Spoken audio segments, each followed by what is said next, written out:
News 18 Lokmat सकाळच्या बातम्यांमध्ये तुमचं स्वागत। रेल्वे प्रवाशांसाठी सुरुवातीला एक मोठी बातमी मुंबईतल्या ती म्हणजे मध्य रेल्वे मार्गावरील ब्रिटिशकालीन कर्नाक बंदर उड्डाणपूल धोकादायक बनला असून तो पाडण्यासाठी मध्य रेल्वेवर तब्बल 27 तासांचा मेगा ब्लॉक घेतला जातोय।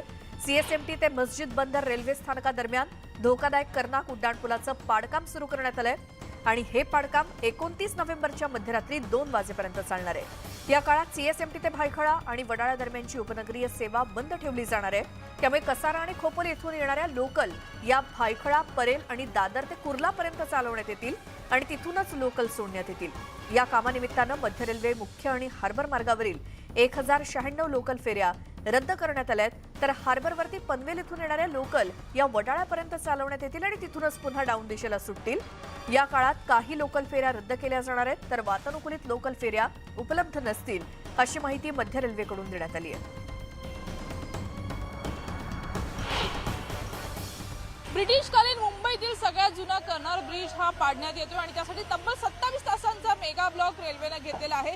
सध्या आपण बघतोय युद्ध पातळीवरती हे काम सुरू आहे आणि याच विषयी बोलण्यासाठी आपल्यासोबत शिवाजी सुतार जी आहे। सर, खरं तर आपण वारंवार विविध पद्धतीने जनतेपर्यंत ही माहिती पोहोचवलेली होती। जनसंपर्क विभागाकडून सुद्धा पर्यायी व्यवस्था नेमकी कशी करण्यात आलेली आहे, रेल्वेचा मार्ग नेमका कसा असणार आहे, किती लोकल गाड्या बंद आहेत यामध्ये पहा, मेंढ्यांवरती भायखळापासून जे आहे ठाणे कल्याण कर्जतच्या दिशेने आणि ठाणे कल्याण कर्जतच्या दिशेने जे आहे भायखळा परळ असेल किंवा दादर कुर्ला या स्थानकादरम्यान जे आहेत या लोकल ट्रेन्स आपण ब्लॉकच्या दरम्यान सुरू ठेवलेल्या आहेत। हार्बर मार्गावरतीही वडाळा ते गोरेगाव आणि पनवेल या स्थानकाच्या दरम्यान जे आहे लोकल ट्रेन्स आपण सुरू ठेवलेल्या आहेत। याशिवाय या पोर्शनमध्ये म्हणजे सीएसएमटी भायखळा किंवा सीएसएमटी वडाळा या पोर्शनमध्ये आपण अतिरिक्त बसेस चालवण्यासाठी जे आहे ती विनंती केलेली आहे। पश्चिम रेल्वेवरती जे आहे ब्लॉकच्या दरम्यान जे आहे कुठल्याही प्रकारचा जम्बो ब्लॉक जो आहे तो घेण्यात येत नाही। म्हणजे तिथे जे आहे ट्रॅफिक वीकडेजमध्ये ज्याप्रमाणे चालते त्याप्रमाणे तिथे ट्रेन ज्या आहेत या चालवण्यात येत आहेत। याशिवाय ठिकठिकाणी आपण जे आहे हेल्प डेस्क जे आहे हे प्रवाशांच्या सोयीसाठी माहितीसाठी जे आहेत ते लावलेले आहेत। 27 तासात हे काम पूर्ण होण्यासाठी आत्ताच्या स्थितीमध्ये जर आपण म्हटलं किती टक्के काम पूर्ण झालेलं आहे? टार्गेटेड टाईम प्रमाणे जे आहे हे काम सध्या सुरू आहे। 27 तासामध्ये आमचा प्रयत्न राहील की ज्याप्रमाणे प्लान आहे पहिल्या 17 तासामध्ये सीएसएमटी भायखळा दरम्यान जे ट्रॅफिक बंद आहे ते रिझ्यूम करण्याचा आमचा प्रयत्न राहील। हार्बर मार्गावरती जे आहे आज रात्री 8 वाजेपर्यंत जे आहे हेही सीएसएमटी वडाळ्याच्या दरम्यान जे ट्रॅफिक बंद आहे ते रिझ्यूम करण्याचा आमचा जो आहे तो प्रयत्न राहील। हा कर्नाल ब्रिज येत्या 27 तासामध्ये जमीनदोस्त होईल आणि कुठेतरी मुंबईकरांना नवीन ब्रिज येत्या काही वर्षांमध्ये इथे पाहायला मिळणार आहे। व्हिडिओ जर्नलिस्ट हर्षदसह सुस्मिता भदाणे पाटील, न्यूज 18 लोकमत, मुंबई। तर दुसरीकडे ठाण्याचा कोपरी पूल सुद्धा वाहतुकीसाठी शनिवारी आणि रविवारी बंद असणार आहे। ठाणे आणि मुंबई शहराला जोडणारा तसंच अनेक राज्य महामार्गांना कनेक्टिव्हिटी असलेल्या अत्यंत महत्त्वाचा असलेला कोपरी पूल शनिवारी आणि रविवारी रात्री 11 वाजल्यापासून सकाळी 6 वाजेच्या दरम्यान बंद असणार आहे। ठाणे कोपरी ब्रिजवरती गर्डर टाकण्याचं काम या कालावधीत होणार आहे आणि यात 7 गर्डर टाकण्यात येणार आहेत। 63 मीटर लांबीचे 110 टनाचे हे गर्डर आहेत। तर दुसरीकडे वाहतूक विभागानं वाहनांना पर्यायी मार्ग उपलब्ध करून दिलेत। या 2 दिवसांच्या कालावधीत संभावित ठिकाणी वाहतूक कोंडीची दाट शक्यता आहे। तर कोपरी पूल बंद करण्यात आल्यामुळे वाहतूक विस्कळीत होणार आहे। या सगळ्या बंदचा परिणाम हा मुंबईकडून ठाण्याकडे आणि ठाण्याकडून मुंबईकडे जाणाऱ्या वाहतुकीवरती होईल। जोपर्यंत आपण दूरच्या डिस्टन्सवरूनच डायव्हर्शन करणार नाही तोपर्यंत इथं येऊन पुन्हा जर आपण त्यांना यू टर्न करायला लावला तर उलटा जास्त त्रास नागरिकांना होईल। इथं 100% आपल्याला ब्लॉक करणं गरजेचं आहे आणि इथं थोडं जरी डिस्टर्बन्स झालं यांना तर हे आपला जो गर्डर लेईंगचा कार्यक्रम आहे किंवा हे आहे तो पुन्हा पोस्टपोन होऊ शकतो, पुढे ढकलला जाऊ शकतो। त्यामुळे हे रिस्क घेणं आम्हाला परवडणार नाही, रेल्वेच्या यंत्रणेला सुद्धा परवडणार नाही। त्यामुळे आम्ही थोडंसं दूरच्या डिस्टन्सवरून केलेलं आहे। पुढची बातमी राजकीय वर्तुळातून। राहुल गांधी यांच्या यात्रेचा आज महाराष्ट्रातला शेवटचा दिवस आहे। ही यात्रा 14 दिवस चालत होती। बुलडाणा जिल्ह्यातील भेंडवळ इथे आज यात्रेची सुरुवात पुन्हा एकदा झाली सकाळी आणि संध्याकाळी ही यात्रा मध्य प्रदेशाच्या सीमेवरती जळगाव जामोद इथे मुक्कामी असेल आणि पुढचे 2 दिवस या यात्रेला विश्रांती असेल। सिद्धार्थ गोदाम आमचे प्रतिनिधी आपल्या सोबत आहेत जे संपूर्ण या यात्रेच्या सोबतच चालतायत. सिद्धार्थ, आज महाराष्ट्रातला शेवटचा दिवस आहे काँग्रेसच्या भारत जोडो यात्रेचा. आजचा दिवस कसा असणार आहे? निश्चितपणे आजचा दिवस फार विशेष असा असणार नाही, कारण ही यात्रा आज संध्याकाळी महाराष्ट्रातल्या आणि मध्य प्रदेशच्या सीमा भागात जाऊन थांबणार आहे. आज सकाळी भेंडवळ या ठिकाणाहून या यात्रेची सुरुवात झालेली, जसं तुम्ही आधी सांगितलेलं आहे की 2 दिवस उद्या आणि परवा 2 दिवस या यात्रेला सुट्टी असणार आहे, कारण राहुल गांधी हे गुजरातच्या प्रचार यात्रेमध्ये असणार 2 दिवस. त्यामुळं बरेच नेते जे आहेत, राहुल गांधी गेल्यानंतर या यात्रेतले मोठे नेते सुद्धा या ठिकाणी थांबणार नाहीत. फक्त देशयात्री आणि राज्ययात्री हीच लोक या ठिकाणी राहतील. आज फार विशेष कार्यक्रम किंवा आज कोणी फार महत्वाची व्यक्ती रॅलीमध्ये येणार किंवा या ठिकाणी भेट देणार असंही कोणतीही माहिती नाही. आता ही थेट यात्रा फक्त चालत जाईल. जवळपास आज 25 किलोमीटर ही यात्रा चालेल आणि संध्याकाळी 7-7:30 वाजता दररोजप्रमाणे कॉर्नर मीटिंग होईल. कॉर्नर मीटिंग नंतर ही यात्रा महाराष्ट्रात पॉज होईल, म्हणजे या महाराष्ट्रात थांबली जाईल आणि त्यानंतर 2 दिवसानंतर राहुल गांधी दौरे करून येतील, गुजरातचे आणि निवडणुकांचे प्रचार दौरे, आणि त्याच्यानंतर ही यात्रा MP मध्ये जाईल. याचा अर्थ असा आहे की आज यात्रा महाराष्ट्राच्या सीमा, महाराष्ट्र आणि मध्य प्रदेशच्या सीमा भागावर राहील, मात्र ती महाराष्ट्रातच आणखी 2 ते 3 दिवस राहील, मात्र चालणार नाही. परवा दिवशी फक्त 1 किलोमीटर महाराष्ट्रात चालू ती मध्य प्रदेशमध्ये जाऊन त्या ठिकाणी त्याची सुरुवात होईल. एकंदरीतच आज यात्रेचा फार विशेष दिवस नाही, फक्त रुटीन आहे. आता टी ब्रेक झालेला आहे. आता 9-9:30ला ही यात्रा पहिल्या ब्रेकसाठी थांबेल. नंतर 4 वाजेपर्यंत विश्रांती असेल आणि 4च्या नंतर यात्रा चालायला सुरू होईल. सिद्धार्थ, धन्यवाद या सगळ्या माहितीसाठी. पुन्हा एकदा आजचा शेवटचा दिवस आहे यात्रेचा आणि सकाळपासून सुरुवात झालेली आहे चालायला. राहुल गांधी आणि त्यांच्यासोबत काँग्रेसचे इतर नेते, कार्यकर्ते आणि स्थानिक हे त्यांच्यासोबत आज महाराष्ट्रातला शेवटचा दिवस आहे काँग्रेसच्या भारत जोडो यात्रेचा. आता काँग्रेसच्या या भारत जोडो यात्रेच्या वेळी शेतकऱ्यांच्या श्रद्धांजली सभेमध्ये काल एक धक्कादायक घटना घडली. शेतकऱ्यांच्या श्रद्धांजली कार्यक्रमाच्या वेळी चक्क काही जणांनी फटाके फोडले आणि ही धक्कादायक घटना घडली बुलढाण्यातल्या भेंडवळमध्ये. ही श्रद्धांजली सभा होत असताना या सभेच्या वेळी हा प्रकार घडलेला आहे. दरम्यान फटाके फोडण्याचा प्रयत्न होत असल्याचं जेव्हा लक्षात आलं तेव्हा राहुल गांधींनी आपलं भाषण मध्येच थांबवलं. मात्र हे फटाके फोडले कोणी हे मात्र अजूनही कळू शकलेलं नाही.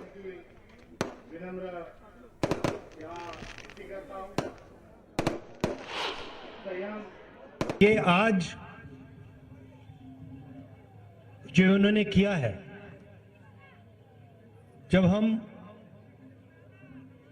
733 शहीदों की याद कर रहे थे, ये हिंदुस्तान के हर एक किसान और उन सब के परिवारों का अपमान किया इन लोगों ने. धन्यवाद. या भागामध्ये शेतकरी अडचणीत असताना जेव्हा या भारत जोडो यात्रेमध्ये श्रद्धांजली अर्पण करण्यात येणार होती त्या 723 शहीदांना, त्यावेळेस भाजपचे काही कार्यकर्ते येऊन बाजूला फटाके फोडून त्यांची प्रवृत्ती आणि त्यांची वृत्ती महात्मा गांधींना मारण्यापासून तर शेतकऱ्यांना मारण्यापर्यंत अजूनही बदललेली नाही आहे. आणि कशी भारत विरोधी आहे आणि कसे भारत तोडो आहे याचं पुन्हा एकदा उदाहरण दिलं. आम्ही याचा तीव्र शब्दामध्ये निषेध करतो. श्रद्धांजलीचा कार्यक्रम होता. कोणीतरी खोडसरपणा केलेला आहे. कोण आहे ते माहिती नाही, पण नालायकपणा या ठिकाणी झालेला आहे आणि राहुलजींना आणि काँग्रेसला बदनाम करण्याचं मोठं षडयंत्र इथे रचलं गेलं. पण आम्ही तर भारत जोडण्यासाठी आलेलो आहोत आणि आम्ही भारत जोडणारच हा आमचा प्रण आहे. आता शिवसेना आणि बाळासाहेबांचे विचार म्हणजे काळ्या दगडावरची रेष होती, पण उद्धव ठाकरेंच्या शिवसेनेनं बाळासाहेबांच्या विचारांना तिलांजली दिली की काय अशी स्थिती निर्माण झाली आहे. एकेकाळी उद्धव ठाकरेंनी पंडित जवाहरलाल नेहरूंवरती टीकेची तोफ डागली होती आणि त्याच उद्धव ठाकरेंच्या पक्षाचे नेते नेहरूंवरती कुणीही टीका करू नये असं सांगू लागले.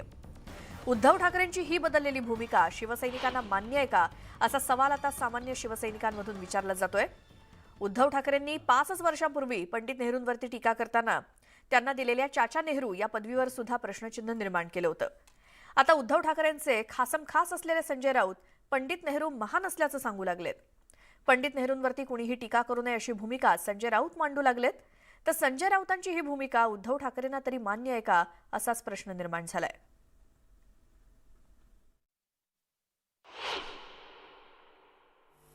नेहरूंच्या नजरेला नजर देऊन बोलण्याची ताकद त्याही वेळेला कोणाची नव्हती. आणि नेहरू म्हणाले होते की मी मुंबई महाराष्ट्राला मिळू देणार नाही, मुंबई मी केंद्रशासित करेन. आणि मग जो काही मराठी माणूस मुंबईच्या रस्त्यावरती उतरला, नेहरूंची जी एक मस्ती होती, चाचा नेहरू म्हटल्यानंतर येता जाताना उघड्या गाडीतून फिरायचे, मग लोकांचे हार फेकायचे, फुलं फेकायचे, मग हे परत त्यांच्यावरती फेकायचे, असं फेकाफेकी चालायची सवय. आणि ते करत करत ते जायचे लोकांमध्ये. पण मुंबईकरांनी असा काही त्यांचा तो जो काही अहंकार होता तो वटणीवर आणला की त्याच्यानंतर नेहरूंना बंद गाडीतून फिरावं लागलं. बंद गाडीतून. हा सर्वसामान्यांचा राग असतो. हा देश विकासाच्या वाटेनं पुढे नेण्यात, विज्ञानाच्या दिशेनं नेण्यात पंडित नेहरूंचं मोठं योगदान आहे. जर सावरकर विज्ञाननिष्ठ होते असं आपण म्हणतो, तर त्या विज्ञान निष्ठेच्या दिशेनं देश नेण्याचं काम हे पंडित जवाहरलाल नेहरूंनी केलेलं आहे. नाही तर या हिंदुस्थानचा पाकिस्तान व्हायला वेळ लागला नसता. आज जी पाकिस्तानची अवस्था आहे, एक धर्मांध राष्ट्र म्हणून, बरं का, जे काय चाललंय सगळं, आपण पाकिस्तान नेहरूंनी तो होऊ दिला नाही. याबद्दल हा देश नेहरूंचा ऋणी आहे. तर काही वर्षांपूर्वी उद्धव ठाकरे नेहरूंबाबत काय म्हणाले होते आणि संजय राऊत यांनी काय म्हटलं ते आपण आता ऐकलं. यानंतर आता पुढची बातमी आहे. अंबादास दानवेंकडे टीका करण्याव्यतिरिक्त इतर कोणतीही कामं राहिली नसल्याची टीका राज्याचे रोहियो मंत्री संदीपान भुमरे यांनी केली. आमच्या साखर कारखान्यामध्ये काय मनी लॉन्ड्रिंग झालं हे अंबादास दानवेंनी सिद्ध करावं, हे आव्हान सुद्धा त्यांनी दिलं. तर तो साखर कारखाना भंगार झालेला होता, त्याला आम्ही शेतकऱ्यांसाठी चालू केलं, त्यात काय मनी लॉन्ड्रिंग होणार असा सवालही केलाय. भुमरे यांच्या साखर कारखान्यात मनी लॉन्ड्रिंग झाल्याचा आरोप अंबादास दानवेंनी केला होता.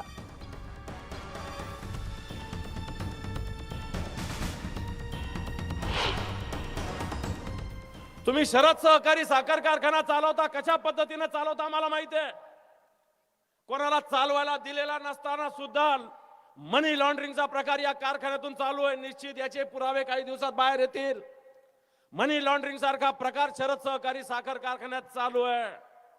पैसा कोणाचा येतो, कोणाला दिला जातो, साखर विकली जाते, कोण घेतं, डिटेल्स आहे. मी इथं मांडणार नाही, एक दिवस सभागृहात मांडल्याशिवाय राहणार नाही आणि तुम्हाला घरी पाठवल्या सुद्धा शिवाय राहणार.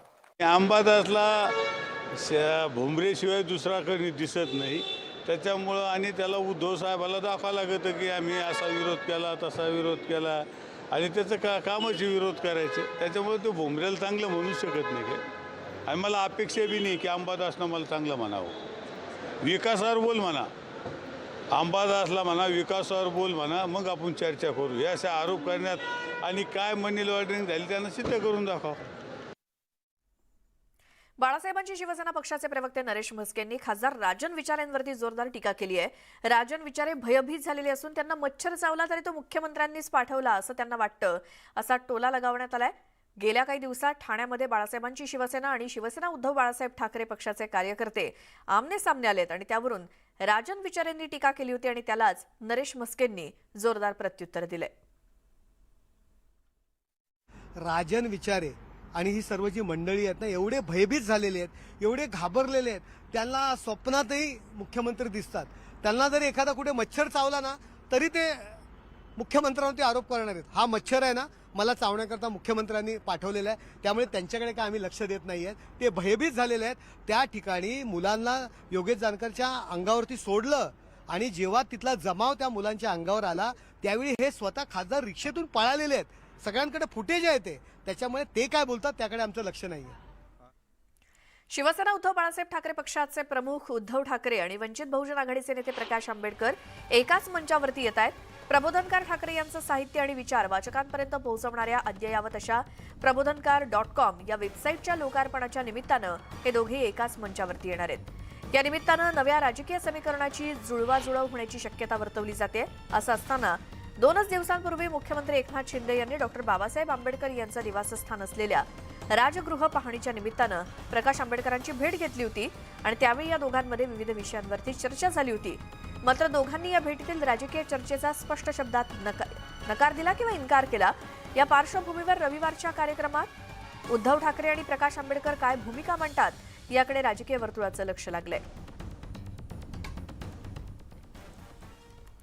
आता बातमी आहे दीपक केसरकरांनी आयएस अधिकाऱ्यांच्या काढलेल्या रखडपट्टीची.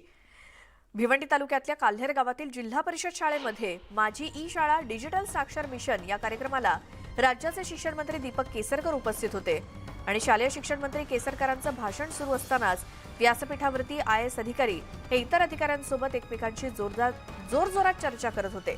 त्यामुळे मंत्री केसरकर यांना भाषण करताना व्यत्यय येत असल्याचं पाहून त्यांनी या अधिकाऱ्यांना भाषण थांबवून जब मिनिस्टर बोल रहा है तो आप जैसे आईपीएस अधिकारी ने डिसिप्लिन समझना चाहिए. हमें पता है कि तुम्हें लैंग्वेज का प्रॉब्लम है, मैं आखिरी बार वॉर्निंग दे रहा हूं असं बोलून किमान मंत्र्यांचं भाषण सुरू असताना तरी बडबड करू नका असं सांगत सर्वांसमोरच व्यासपीठावरती आयएस अधिकारी प्रत्युष पांडा यांना झापलं.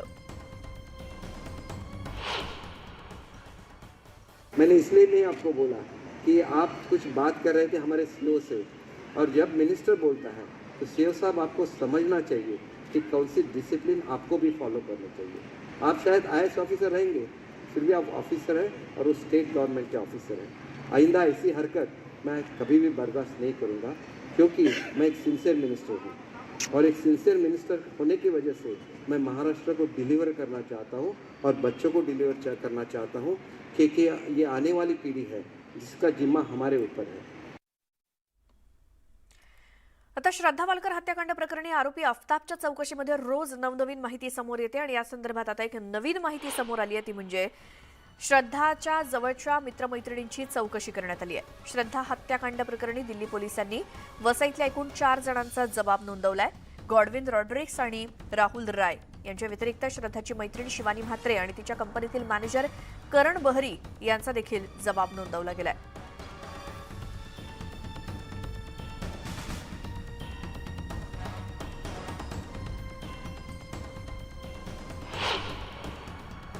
जो उसके साथ में हाथापाई हुई थी नवंबर में और जो फर्स्ट टाइम में वो श्रद्धा ने रिपोर्ट किया था, बस वही डिटेल मैंने. उसके बाद क्या किया जब आपको मालूम पड़ा तो?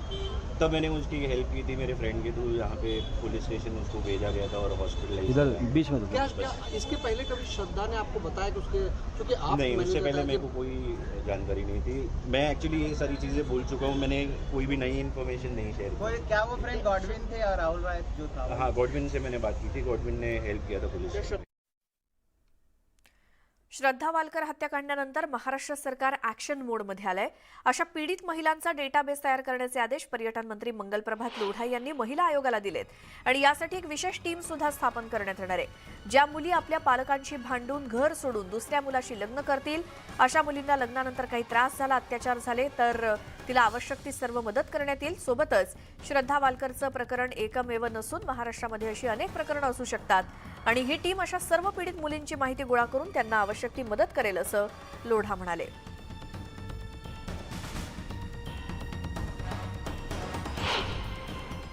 एक पथक का निर्माण किया जाए और बच्ची जब 18 साल से ऊपर हो जाती है तो ना उसको परिवार वाले रोक पाते हैं ना पुलिस रोक पाती है, और जब वो परिवार से झगड़ा करके भी ऐसी शादी करके जाती है तो बाद में जहाँ जाती है उसको मालूम रहता है कि अभी वापस परिवार से तो उसको कोई मदद मिलेगी नहीं, तो उसका क्या हाल होता है ये अभी हमने दिल्ली के प्रकरण में देखा. और बच्चियों के साथ ऐसा नहीं हो, इसलिए पथक काम करे, ऐसे सारी अपने परिवार से, मूल परिवार से डिस्कनेक्ट हुई बच्चियों के बारे में पता लगा के उनको यदि कोई सहायता की जरूरत हो तो उनको सहायता और प्रोटेक्शन दोनों प्रदान करें. पुढची बातमी आहे रायगड जिल्ह्यातल्या पेण तालुक्यातील दीव येथे राहणाऱ्या एका तरुणानं घेतलेले व्याजी पैसे वेळे परत न दिल्यामुळे तिघांनी त्याला घरासमोरच मारहाण केली आणि या त्रासाला कंटाळून तरुणानं घरामध्ये गळफास लावून आत्महत्या केली. या घटनेमुळे पेण तालुक्यामध्ये खळबळ माजली आहे. आत्महत्येस प्रवृत्त केल्याच्या कलमानुसार वडखळ पोलीस ठाण्यामध्ये गुन्हा दाखल झालाय. एका आरोपीला अटक केली असून 2 आरोपींचा पोलीस शोध घेत आहेत.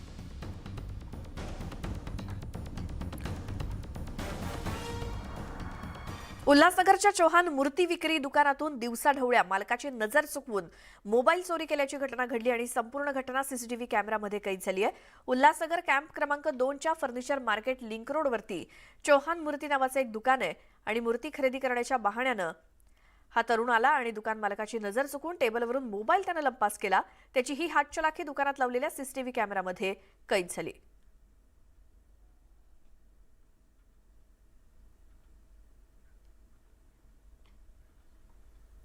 अमेरिकेचे माजी राष्ट्राध्यक्ष डोनाल्ड ट्रम्प यांचं ट्विटर अकाउंट पुन्हा सुरू करण्यात आलंय. ट्विटरचे सर्वेसर्वा इलॉन मस्क यांनी ट्रम्प यांचं ट्विटर अकाउंट पुन्हा सुरू करावं का असा ऑनलाईन पोल घेतला होता. त्यात तब्बल 1.5 कोटी लोकांनी आपलं मत व्यक्त केलं आणि 51.8% लोकांनी ट्रम्प यांच्या बाजूनं निकाल दिला. यानंतर मस्क यांनी ट्रम्प यांचं ट्विटर अकाउंट पुन्हा सुरू करण्याचा निर्णय घेतलाय. त्यामुळे गेल्या 22 महिन्यांपासून ब्लॉक असलेलं ट्रम्प यांचं ट्विटर अकाउंट सुरू झालंय. यावरती आता डोनाल्ड ट्रम्प काय प्रतिक्रिया देणार हे पाहणं महत्त्वाचं आहे. सोबतच कॅपिटल हिंसाचारानंतर डोनाल्ड ट्रम्प यांचं खातं ट्विटरकडून बंद करण्यात आलं होतं.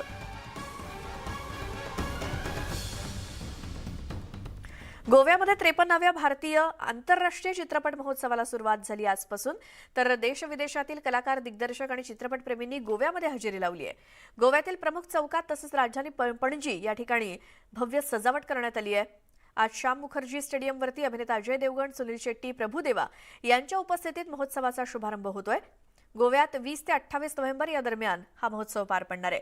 या आंतरराष्ट्रीय चित्रपट महोत्सवात 5 मराठी सिनेमांची निवड झाली आहे. यात विक्रम पटवर्धन यांचा फ्रेम, दिग्पाल लांजेकर यांचा शेर शिवराज, डॉक्टर सलील कुलकर्णी यांचा एकदा काय झालं, प्रवीण तरडे यांचा धर्मवीर मुक्काम पोस्ट ठाणे आणि शेखर रणखांबे यांच्या रेखा या सिनेमांचा समावेश आहे. माहिती आणि प्रसारण मंत्री अनुराग ठाकूर यांच्या हस्ते या महोत्सवाचं उद्घाटन होणार आहे.